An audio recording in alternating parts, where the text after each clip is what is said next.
Welcome to Cocktail Hour.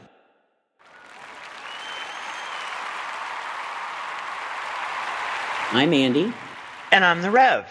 This show was to be brought to you by Hot Buttered Rums. No. We were supposed to record yesterday, but poor Rev and I are recovering from the creeping cruds, and I pretty much got over mine, and then Rev got it, and the poor thing just was suffering something bad yesterday, and I suggested she do the hot buttered rum. Maybe it would help her sleep better. So, Rev, tell us what happened. Well, the wife made it for me, and because she babies me nicely when I'm sick, and I took a sip, and it looked kind of cool, you know, but no, I couldn't do it, and I think I remember that I really don't care for rum much, but I'll give another recipe a shot. But yeah, I don't know if it's because it was hot or what. But no, I took a couple of sips and tossed it and grabbed myself some wine. Both Andy and I are sipping on some tea this morning. Well, I guess it isn't morning anymore, is it? No, late afternoon. Yeah. I'm still sick, damn it. Yeah, we're both still sick. I mean, you're worse than I am, clearly. But my truck driver voice is pretty much gone, which is good. Mm-hmm. But I still have the congestion, but not nearly as bad. So, I'll be glad when I'm back in the pink, if you will. No, no reference to this singer. Although she is kind of hot, I gotta say. She is. Yeah, she's got a nice body. Well, she's pregnant now, so she might not have as nice a body now. Yeah, you know how that goes. I like pregnant women. I've always found pregnant women very, very attractive. Well, most pregnant women. I'm going to qualify that, but I don't know. There's just something about I don't know, the swelling breasts and the firm, protruding belly. I don't know. I loved it when my wife was pregnant. Aww. Loved it, and I find myself still just very attracted to pregnant women. Huh. Well, yeah. I think the only pregnant women that I can imagine would be still hot would be Blair from All That Matters. Yeah. Aside from that, most of the women I've seen that were pregnant were just dumpy and gross. But yeah. Those are straight women that really, most of them really don't give a crap. After they get pregnant, they let themselves go, too. So that's just my experience. Hello. Okay. On to a safer topic. Good lordy. There's a few things I wanted to talk about early, and one of them is kudos to you, Rev, because our Cocktail Hour site is looking better and better with all those improvements you're doing. Thank you. Yeah. So, listeners, when you go over to Cocktail Hour, Rev has put in tabs at the top of the page so that you can navigate really easily throughout the site. And our forum looks really cool. You have different color schemes you can pick from, and she also put a convenient little link so that you can go back to the Cocktail Hour page without having too much fuss. But I also noticed that the forum actually creates another page, so technically you could probably log off and then click off and it bring right back to Cocktail Hour. But it looks phenomenal, Rev. You did a great job. Thank you. I've been enjoying some of the conversations on the forum. I mean, it's fun. It's something new and a little different, and I'm continuing to make some additions to the website itself with the tabs.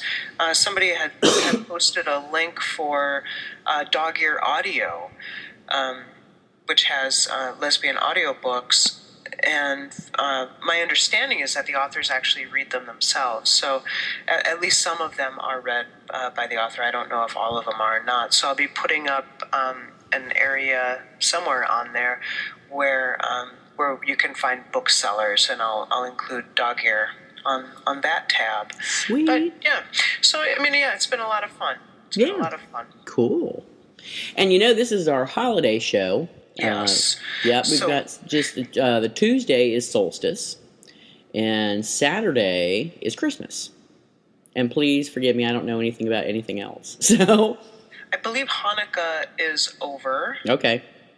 I may be wrong. And then I know that there's some.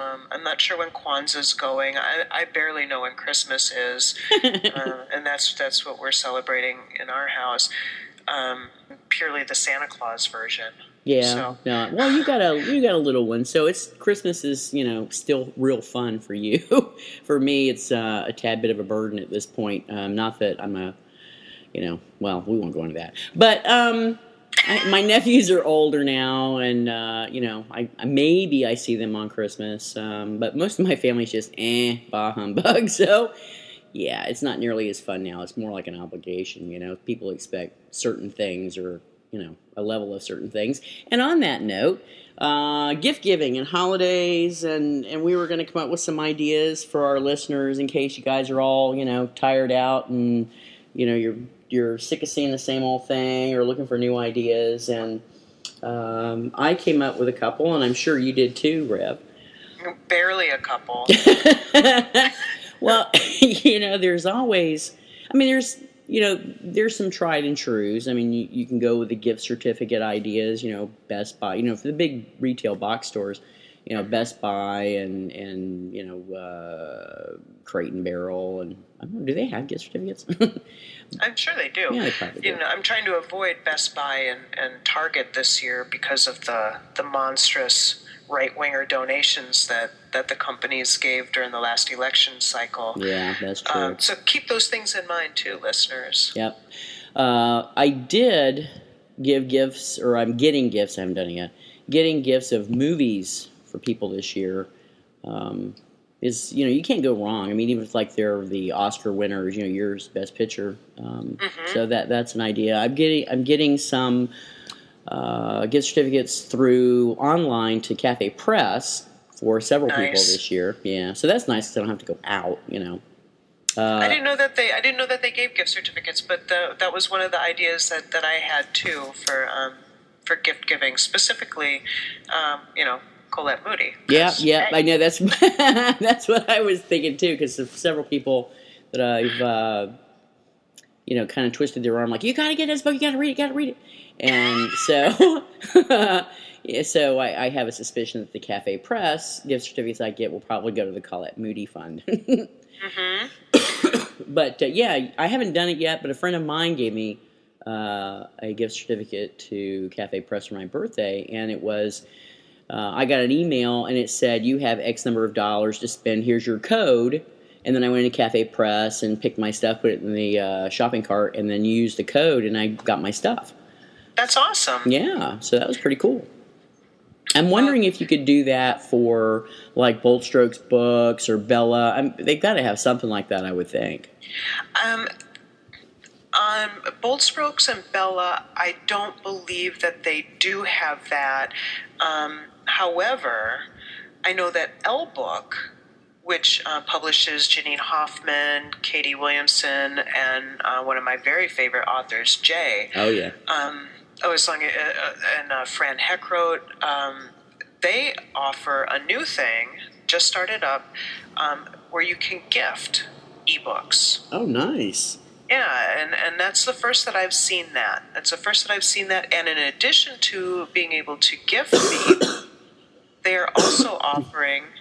God, we sound like shit. Yeah, I know. Oh, well.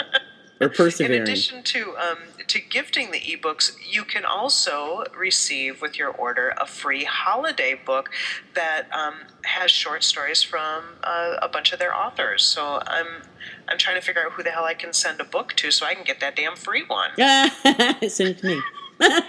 What? Send it to you? Send it to me. Oh, Lordy. We'll talk off air. Okay, good, yeah. Another thing I'm going to do for one of my nephews, he has Xbox Live, but his gold membership expired. So I'm going to do that for him. And he can watch his Netflix through Xbox, and he's a little bit of a gamer, but not a lot. He does more than Netflix than anything. Okay. I know Bella did have special shipping rates. I think that those are probably still going on.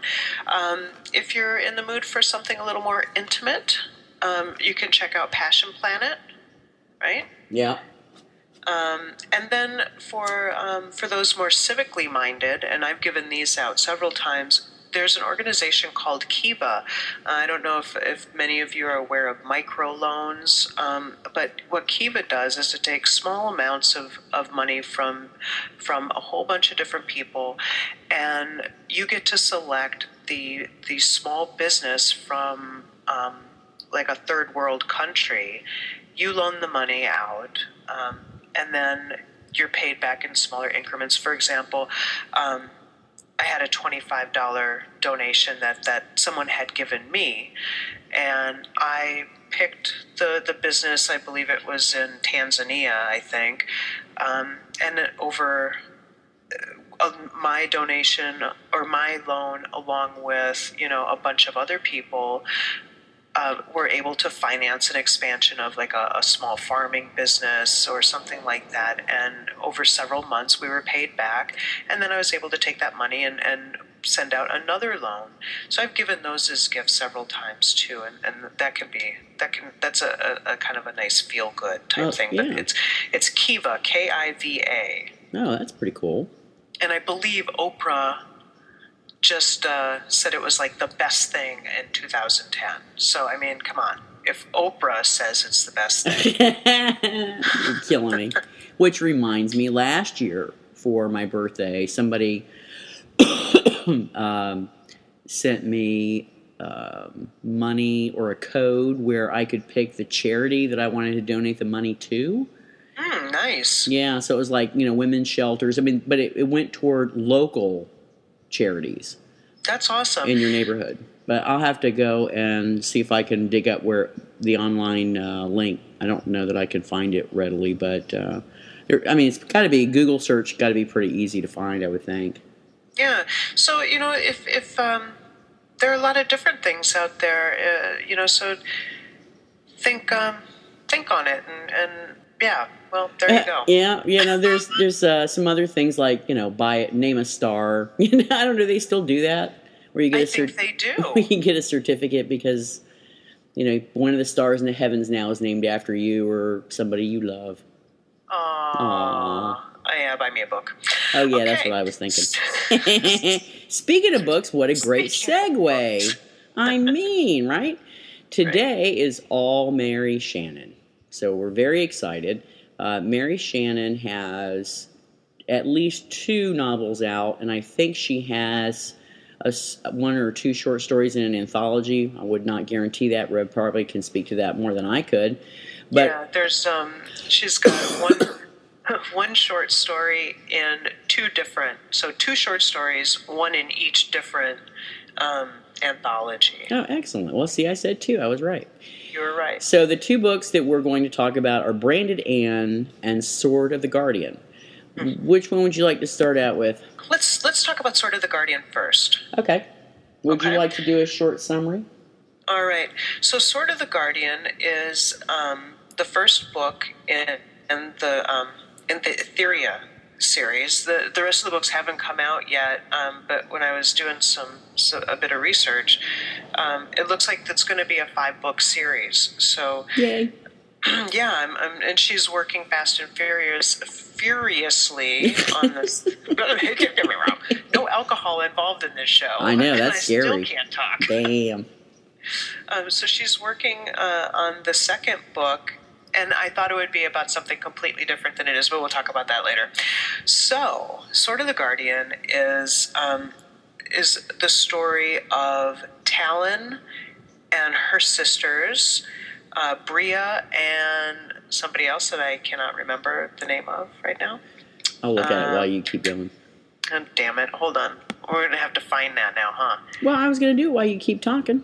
Oh, okay. But you go ahead then. I'm clicking. You find it. Oh, see, now I'm looking too because I can't stop. Okay, anyway. Okay. So it's a story of Talon and her sisters who escaped being killed by barbarians when they were very young children. Their mother was murdered, and Talon, I believe Talon was about 9 years old when this happened, and from that point on, she passed as a boy and took on the responsibility of guardianship for her 2 younger sisters. They became part of a troupe of entertainers working for a brutal boss who would beat them, and essentially, he took all the money, they did all the work. Talon was an acrobat, and Bria and her as of yet unnamed sister, Lyris. What? Lyris. Yep. Yeah. Okay. So I said Lyris. I don't know which it is. So she played the harp and Bria sang. So they had been hired to entertain at the palace for the prince and princess's birthday, the twins, Derek and Shasta. Well, there's an assassin in the crowd, and Derek is killed, and Talon, using her incredible acrobatic skills, saved Shasta. The king then appoints Talon as Shasta's bodyguard. Talon had been injured, and the king and a few other people, about a handful of other people, come to find out that she's really a woman. At this point, I believe she's 17 or 19, something like that, somewhere in that area. Yeah. So the king at this point says, okay, we've got to have a bodyguard for Shasta. I want somebody with her 24/7 in the room with her at all times. I'm not real comfortable putting a dude in there, but here we have a perfect opportunity. We have a woman who everybody thinks is a man, and we'll be able to maintain that rough, tough killer, whatever persona. Shasta does not know that Talon is a woman. And in order to make sure that Talon does the best job that she possibly can, the king essentially says, if you mess up, your sisters are mine. I'm gonna hurt or kill your sisters. So that's kind of where the story starts out. From there, we it covers a few years as Shasta's and there's some political intrigue, some betrayal, some mystery, some mystical stuff going on. And let's kick it off from there. Yeah, that was good. Very good wrap-up. Thank you. Yes. I'm going to start out by saying I really love Merry Shannon's writing style and how she can weave and tell a tale. That said, there were a few things that I had difficulties with in this book. First of all, the king holding the two sisters hostage to make sure Talon guarded his daughter just seemed a little, I don't know, extreme, maybe, if you will. I don't know. It just seemed a little, a little off. Okay. And to have Talon, I mean, the subjects had to know, at least in the castle, if not outside the castle, that a man was sharing Shasta's bedroom. Even if the king knew different and the sisters, it just was like, okay, well, isn't the castle going to talk? I mean, come on, that just doesn't seem right. I think that she kind of sort of addressed that a bit by having Nurse, right, sleeping in the next room. But I know what you're saying. Yeah, I just, no, like in real life that would happen. No. But for purposes of her story, I mean, I enjoyed it. I just was a little bit not believable, but I really did like the story overall. I think the one of the things that kind of stuck out to me as I'm calling bullshit on this is after the bad dude. What was his name? I didn't write down his name. The bad guy. I'll look it up again. Go ahead, keep going. Okay, so after the bad guy... Well, maybe we shouldn't tell who the bad guy is. The bad guy is a second cousin who is Facetis, Kumar Facetis. That's it. Okay, so after... Kumar? I think I was calling him Kumar because he's that BBC show. Oh, yeah. He was Kumar in my head. Yeah, go ahead. That's the joy of reading, and it's only until we come and talk about it that we're screwed. Yeah, right? So Kumar is like a second or third cousin. I think he's a distant cousin, who is, he and his father are in charge of one of the other provinces, if you will. And Kumar wants to marry Shasta. They have the same royal blood. They're the last of the royal line, which was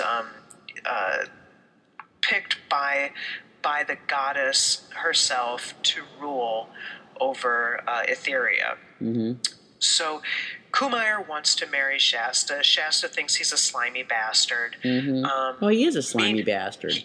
He is an evil, nasty, slimy bastard who Talon's youngest sister is like head over heels in love with. Oh yeah. But Kumar, when he sexually tried to sexually assault Shasta, and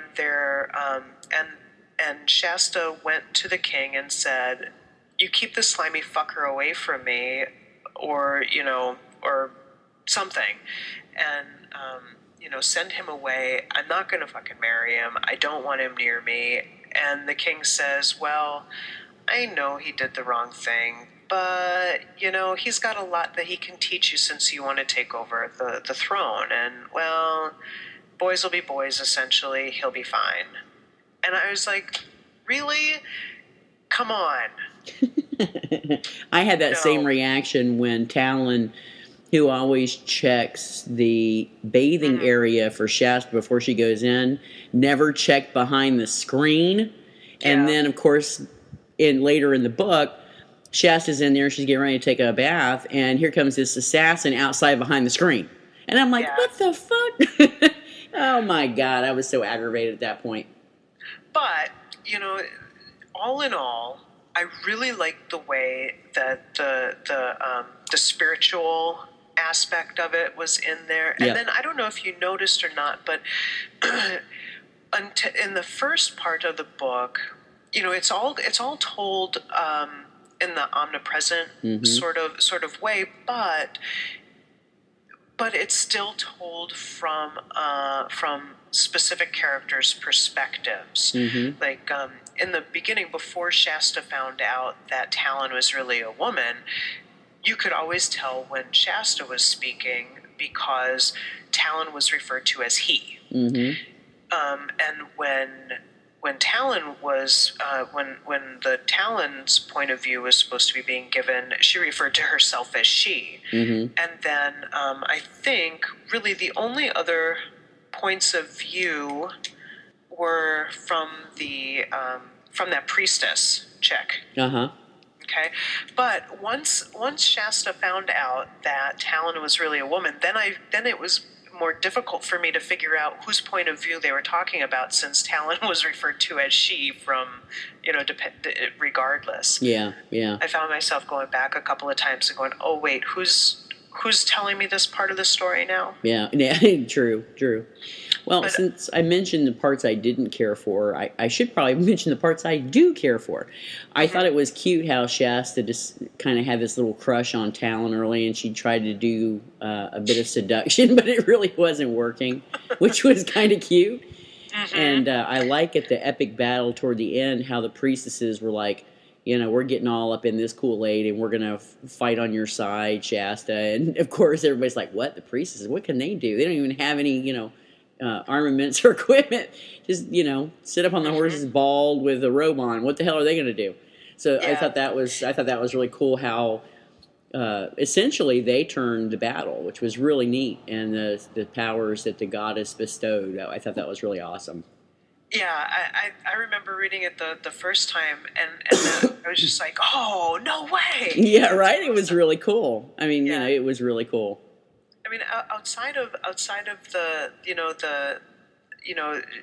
Talon missing the screen and the king not sending Kumar away. Mm-hmm. Honestly, I think I really loved everything else about the book. I mean, there was some good emotions in it. There was some good physical aspects sexually. Mm-hmm. There was some blood and some I like the political intrigue and the rebels, and and it's a long book, and I loved every bit of it. Yep. I really did. Yep, I would highly recommend this to anybody who has an inkling to like fantasy or science fiction. I think it's a very, very, very good story. Mm-hmm. Now, when it came to a sequel, I thought it was going to be The Next Generation, but it's not. The sequel, the next book in the series, focuses on two of the smaller characters that we meet in Sword of the Guardian. Cool. I briefly looked at Merry Shannon's site, and you guys can find it at merryshannon.com, and it's MERRY Shannon.com. And, like Merry Christmas. Yeah, like Merry Christmas. Ah! But yeah, she has a blog in there. She has some 3D pictures of what she conceptualizes Branded Ann's two main characters in 3D pics. A little bit about her and a homepage. You can actually read for free the first chapter, Sword of the Guardian, on her site. So you get a taste for the story. And I know that I probably breezed through what the sequels were going to be about, but I didn't really pay close attention because didn't want to spoil it. I want to wait and read it when it's out. Yeah, I skimmed it, and then I didn't want to read anymore because and I imagine it's going to be a long time before it's out because she's just I think in the first few chapters of writing it. One thing I did want to point out that I thought was kind of interesting is she's married to a woman named Shasta. Yep, who she met after she wrote the story. Right. I like how she says that that when they first met, she wasn't sure if she was just some crazy stalkerish fan. Yeah. I thought that was really cool. Did she say whether or not the gal that she wound up hooking up with actually? I don't think she even read the story, so she didn't even know, did she? I think that's right. I think that's right. It was fate. Absolutely. So, Sword of the Guardian, we both really enjoyed it. Yep. So, go buy the damn book. Go buy the damn book, people. And you can get it, I think, at Bold Strokes, right? That is correct. Ebook. So you can download it right now. Yeah, ebook. There you go. Yes. Woo. Okay, Branded Ann. Branded Ann. Now, with Branded Ann, we take a bit of a turn. Branded Ann is a pirate story. Arr. And a damn good one. Arr. Yep. Arr. Arr. And I like how Branded Ann, how they actually do refer to each other as me hearties and me pretty. Yeah, but it's my hearties. It's MY, not me. And well, that was part of the thing that irritated me about that story is she 3 or 4 times in probably the first 50 pages she said my hearties. And I'm like, okay, it's getting a little redundant now. I was sure that she said me hearties. No, trust me. Mm-hmm. All right then, I do. I'll believe you. Right. Okay, so Branded Ann. Branded Ann is the most vicious pirate on the Spanish Main, and she's on a mission. Standing in her way is Ironside's Isaac Watts, who holds the other half of the map she needs to fulfill an old promise. So she finds Ironsides, and Ironsides is Isaac Watts is on another boat, on another ship, headed to Jamaica with his young wife Violet, who to everyone's to the outward appearance appears to be a very devout Christian, young, proper wife. Mm-hmm. Anne and her horde board the ship that Isaac is on. They find the map that she's looking for. Isaac is killed right in front of Violet, and Violet is taken on board as a prisoner. Mm-hmm. So later on, then you toss in a stowaway and a mutiny and somebody who's pretended to be somebody he's not, and a cursed pirate treasure, and there you have it. Yep. It was the pace I thought was really, really well done. I mean, it was almost a story you couldn't put down until you finished it, quite frankly. And it didn't have any boring parts. There were times in that story where you were like a little pissed at Anne for some of the shit she did to Violet, which irritated the crap out of me. Yeah. But, all was a means to an end, and I got it, but still. I mean, come on, tying her to the mast, couldn't have food or water for 3 damn days. Poor thing shivering and baking in the sun and shivering at night. I mean, damn. Yeah, and I could see why she did it. Why she picked 3 days. That was a bit much, but it also gave her an opportunity to come around and help her out a little bit, which showed her vulnerability to Violet. Yeah. So I mean, yeah. So what eventually? So what's going on is Branded Ann brings Violet on board and essentially, tell her she's working. And well, it was either that or get rogered at the rail and tossed off the boat. Right. Which was our first clue that Violet was a bit more worldly than she was letting on. Yeah, you think? Yeah. So you were having a flashback, weren't you?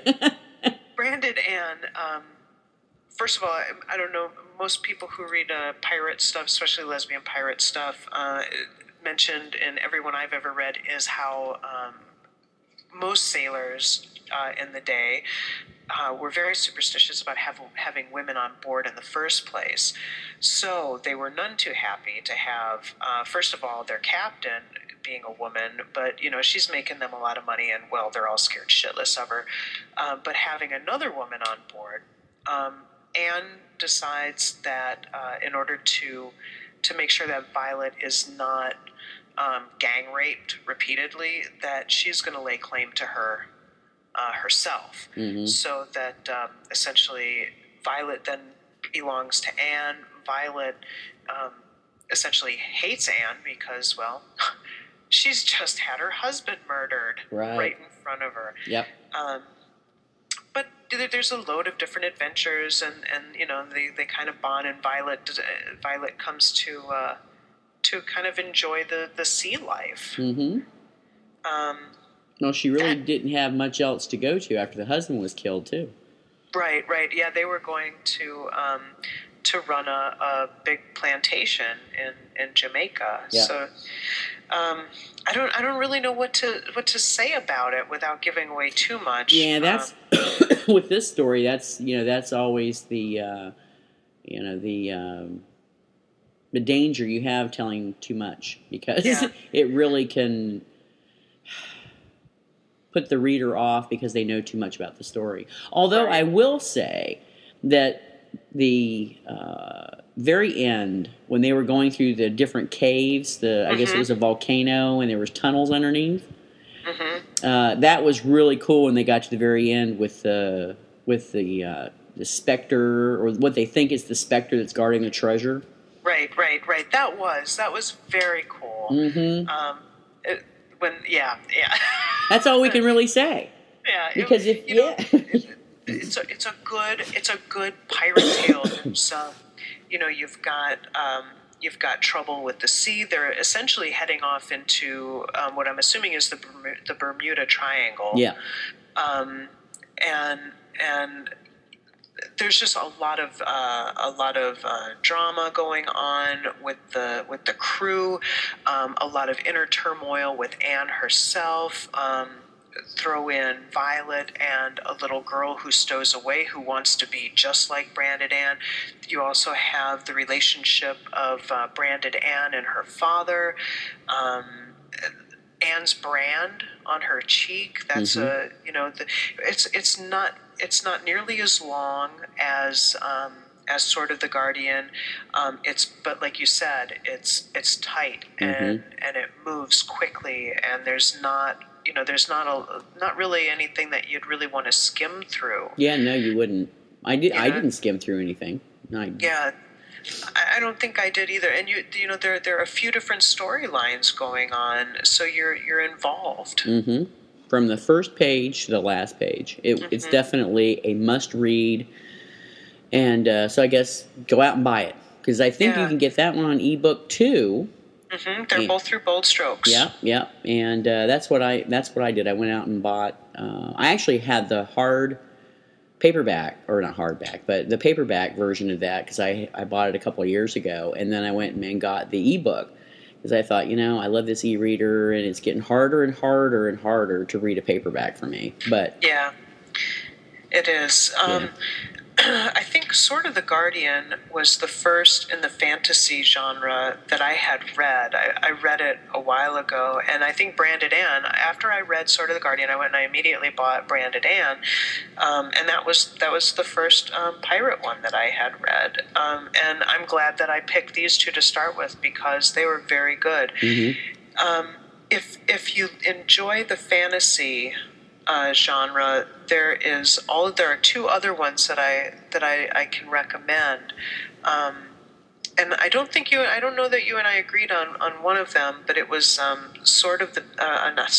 reading this off of my damn sheet here. Banshee's Honor. Actually, I like that one. I really did, but I got 3/4 of the way through it, and I went, okay, I'm done. Oh, you should have stayed. You should have waited. And that's another long one, if I remember correctly. I really liked it. The ebook is not available yet. I read the online version. I wish there was a sequel. I really, really enjoyed it. Well, you never know. There could be a sequel at some point. There might be. I mean, that story is really old now, and the website that where you can read, I think, the first bit of it, I don't think it's been updated in quite a while. But the author is Shaylin Rose, and that was really good. The other one that I wanted to talk about, and I don't have it written down anywhere, I'm just doing this off the top of my head, is Catherine Wilson, I believe her name is, When Women Were Warriors. You can get the first book of the series. It's a trilogy. You can get the first book for free off of her site. I'm going to pull that up. Have you read that one? Nope, I haven't, but now you piqued my interest. Tell me more. That sounds like Grease. Tell me more. Okay, never mind. Now I have to go pull that damn movie up and watch it. So you can go to whenwomenwerewarriors.com. Catherine M. Wilson.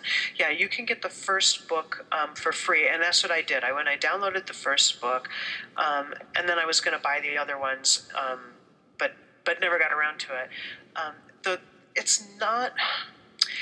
It is a lesbian book in that the main characters are lesbian, but it's not.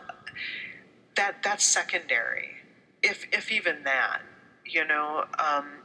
I don't remember a hell of a lot about it, except that I enjoyed it, and I enjoyed it, and now that I'm thinking about it, I think I'll go pick up the other two and at least reread the first one. The first one is called The Warrior's Path.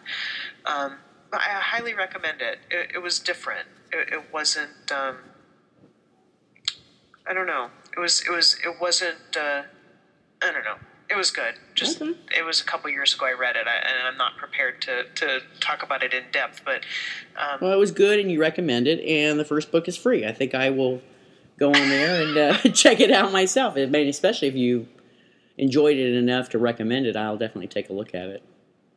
I'm going to write it down. I'm writing down the website so I can put it in the show notes. Show notes, yeah. Oh, yay! And while you're doing that, I have to tell you, I went over to Conqueror's Library because I felt like rereading a Conqueror story, and I was breezing through the spot where it has series, and I remember reading Shadows of the Soul several years ago. It was Melissa Good. And, I was a little reticent about reading it because, there's basically no sex in there. Yeah. But I thought, you know what, let me reread this because, I remember anything I've read from Melissa, it's very, very good stories. And I thought, okay, I don't need the sex this time. Let me just read it. So I went and reread it, and it's just fabulous. Fabulous, fabulous. And of course, there's at least two sequels. I think there's another one. I think it's an ongoing concern that she's still writing. And Really? yeah, I've gotten to the third one. Like the first one is the major story, and then they have she has a 30-page sequel, and then the third story, when I put it on the e-readers, 2,800 pages, crazy. And I'm probably about a third of the way through it, and it's very hard for me to actually stop reading it. It's so damn good. Wow. Yeah. But sadly, if you start reading it from Conqueror's Library or even from Academy of Bards, the downside is when you get to chapter 4, the link is broken.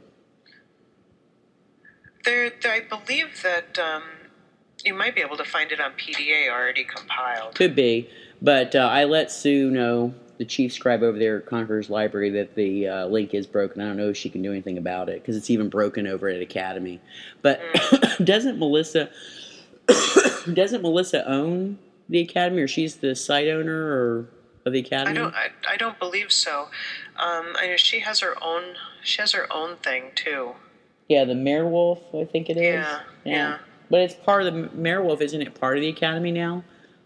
I don't know. I don't know. Anyway, but yeah, if you can find that story unbroken, if PDA Fiction has it, it's definitely worth reading.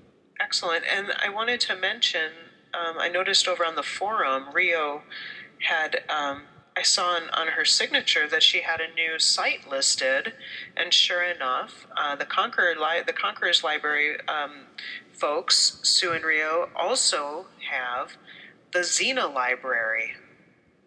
They've started a new one. Yeah, well, that's the one where she was asking for help if people want to look for broken links. Remember, she said she had 13,000 Xena stories that somebody sent her on links? Oh, is that what? I thought that was all part of the Conqueror thing, but this is a separate site now they have with just the... Sweet. All right. Yeah, well, there you go. There you go. Oh, and we should talk about that 3D, the 3D... Are you sure you want to? Well, I know when I looked at it. Let me back up. Merry Shannon's site, she has this creation that she made of 3D images of what I guess she conceptualizes Brandon and Violet to look like. And when I went on there and looked at them after I read the story, Violet works for me on that. But the Anne character, I don't know. I just got a completely different image of the Anne character. Yeah, I did too, and when we talked about it a little bit, I could totally see Violet in that, but I blocked it out. I blocked out the Anne one. It wasn't anything like what I had thought of her looking like. But that's the beauty of books. Yeah, you can do it yourself. So I guess the thing that we should say or recommend to readers is read the story first and then go look at the images. Yeah, and see what you think. Yep.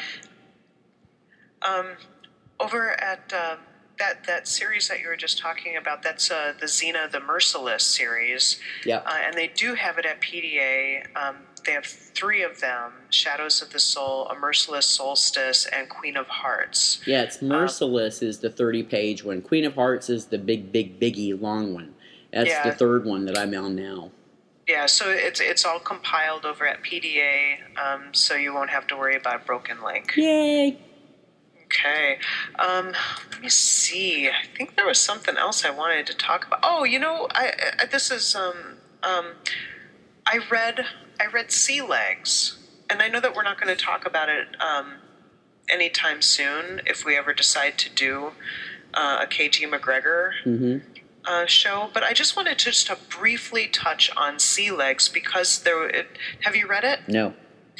There was an issue that it kind of focused on that I really don't see discussed in lesbian fiction as a main topic, and that is butch or androgynous women, and how in this particular book you've got some fashion industry, like ultra femmes, really ridiculing this butch woman, and it really, it brought up some. I felt that it had brought up some very interesting themes, and so if that's something that you're interested in, you should check that out. It was. A lot of these women were spouting a lot of the same stereotypical shit that straight people say, and it kind of took me aback a little bit. Wow. If I wanted to be with a man, I'd be with a man, and just kind of missing the entire point of a butch lesbian. But it was good. I read it on Friday while I was sick and in bed, and.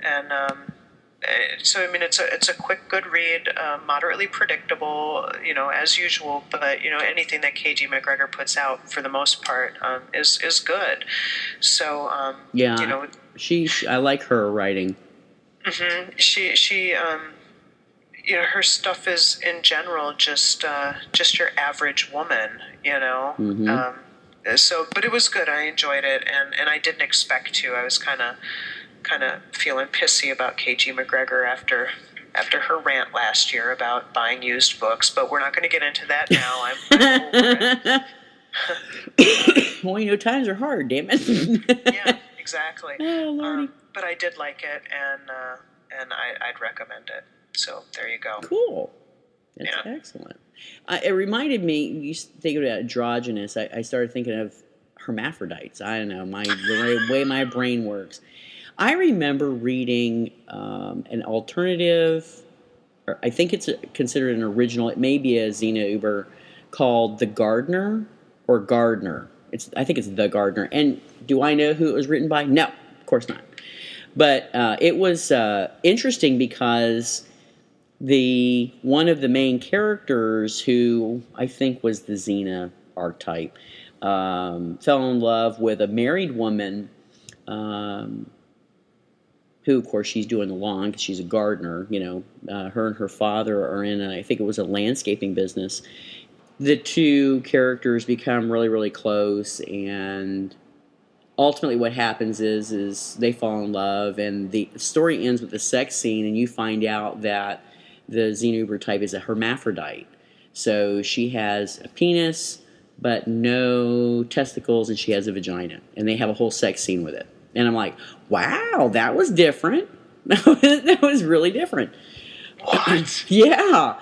You need to find that. It sounds very much like Coming Home by Lois something or other. Oh, Leclerc or whatever it is? Yeah. And the woman's the postal worker. The wife has the husband in a wheelchair. After they kind of fall in love, and then after he dies, they get together, and there's a sex scene at the end. But the only penis involved is one that she ordered from a sex store. But I can tell you, it was the gardener, and at the end of the gardener, the Xena type character is a hermaphrodite, and the story is called The Gardener. I do know that for a fact. So if you can find it, send us a link. Because I don't see nothing like that. I mean, I'm getting all kinds of hits on hermaphrodite, but no, I'm telling you, because I was like, I remember I copied it, the HTML link. I copied the story and I pasted it into, I think at that time it was a Word, because I had my HP instead of my Mac. And I put it in my, story archives. If I had the Mac running, I could tell you who wrote it, because I leave all the disclaimers and everything in. And I actually reread it when I was in Paris a couple of years ago, because I really liked that story. And I'm like, I think The Gardener, it's pretty good. I mean, it's not a really deep story, but the whole hermaphrodite issue I'd never seen before in fanfic. That was really cool. I read a Facts of Life fic that was where Joe was a hermaphrodite. Oh, sweet. And knocked Blair up. Oh, get the hell Get the hell out. Twice? But yeah, I think so. The first one they thought it was she didn't know what was going on, so they didn't think it was Joe's, and then turns out later that I think she got her knocked up again. That one you can find at the Live Journal Facts of Life community. If anybody's interested, shoot me an email at cocktailhour.show@gmail.com, and I'll find it for you. But I remember reading that, and I was just like, Oh, wow. Well, Gloria might know how to find the gardener.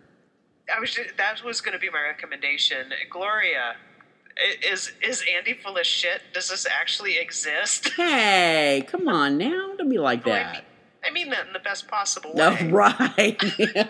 Yeah, good thing you're in Wisconsin, you. Oh, my wife blamed you for getting me sick. She didn't seem to really care that you live on the other side of the country. I got super flu. It comes right through the phone. That's too damn funny. It might be sympathy sickness. Who knows?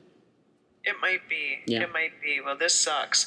Yeah. Does TJ still hate me? No, it's just down to a strong dislike. Listeners, it's not because I'm trying to move in on Rev, just so y'all know.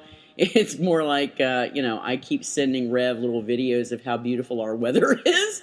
And green and lush and beautiful. And, they're up there with snow and sleet and rain and black ice. So Rev's been kind enough to share these little videos with TJ. Now TJ's just disgusted. I know that you were jealous of the videos I sent you back. Yeah, I love the snow and the rain and the sleet. I'm living clearly in the wrong part of the state.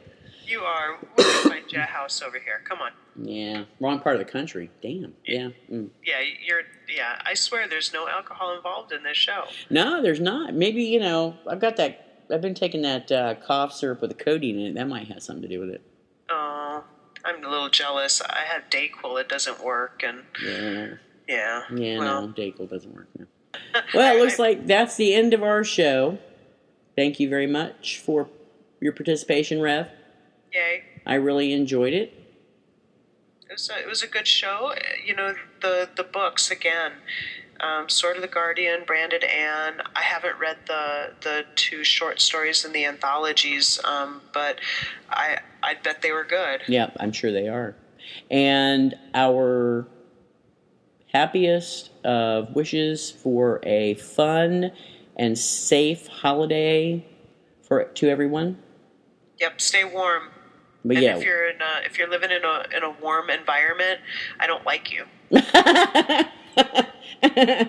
So happy holidays to all, and we will check back in 2 weeks with a new show, and it will be, let me think, what are we covering? We're covering Knights of Silk and Sapphire by Amber and Dark Side of the Moon by Bad Squirrel, I believe, isn't it? Mm-hmm. That is on New Year's Day. New Year's Day. So we won't be having hangovers. But the rest of the country might. But you might. We're just hoping to be over being sick. Yeah, no doubt. No doubt. Okay, so that's the end of the show. We'll see y'all in 2 weeks. Bye. Bye. Ciao for now. What? Ciao for now. You're just sick. All right. All right.